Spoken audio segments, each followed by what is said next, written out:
Nikita Mazepin. 2 years ago, he was set to start his second season F1 with Haas, but now he's nowhere near the top level of motorsport. So what happened? Welcome back to Chef 1, and this is the story of arguably the worst F1 driver of the last 20 years, Nikita Mazepin.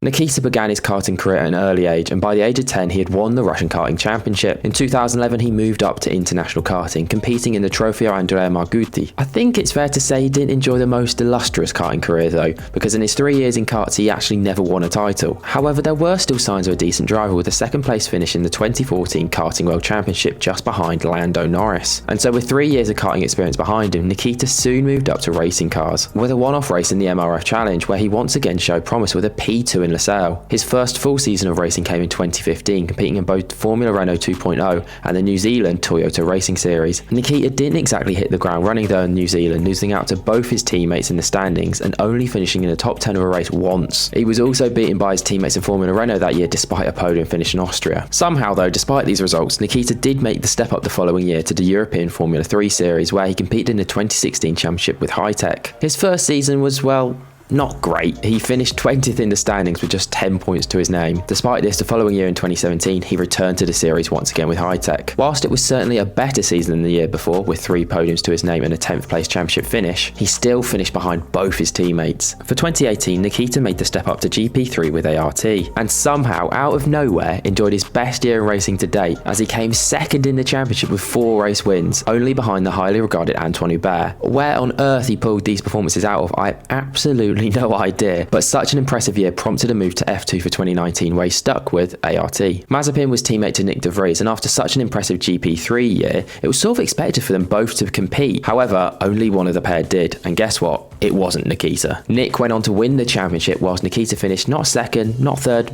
not even fourth, but wait for it, 18th.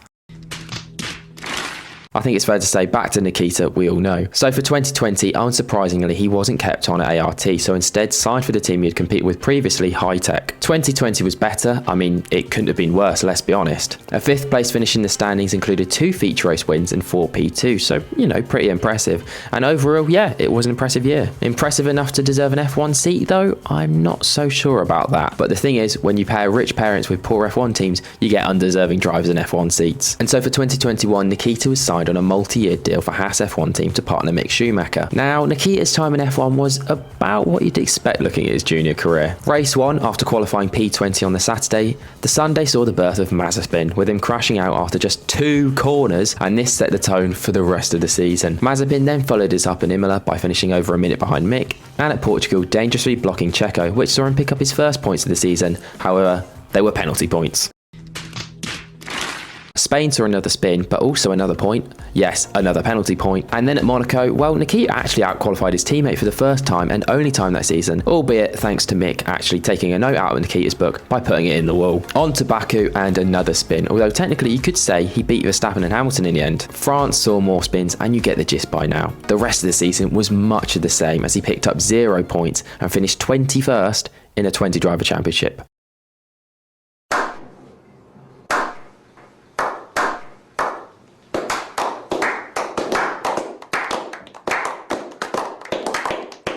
Well done, Mazepin. However, of course, thanks to his multi-year deal, Mazepin was contracted to drive for Haas in 2022. However, just 2 weeks before the start of the season, Haas terminated both his contract and Uralkali's title sponsorship in response to Russia's invasion of Ukraine. Mazepin then sued Haas for unpaid wages, and I think we're still waiting to see how that turns out. But before we get onto his post-F1 career, I think a video about Mazepin has to include some of his many controversies, and thanks to this Reddit post, we'll go over some. So starting on track, there's the 2 5-second penalties incurred at the Sakir F2 feature race, one for forcing Tsunoda off track and into the pit lane, and then the second for hindering Drugovich on the pit straight. And of course, we can't forget about the slamming of the P2 board into Yuki Tsunoda. So now for off track, there's the random comment on a George Russell livestream about him coming out, an alleged party thrown in commemoration for a fire at the Uralkali mine which killed 9 people, inappropriate messages to fans including trading race tickets for nudes, a video in which he appeared to grope a female friend, and the taking the knee, not a response to racism, but to soldiers in World War II. I mean, those were just a few, but still.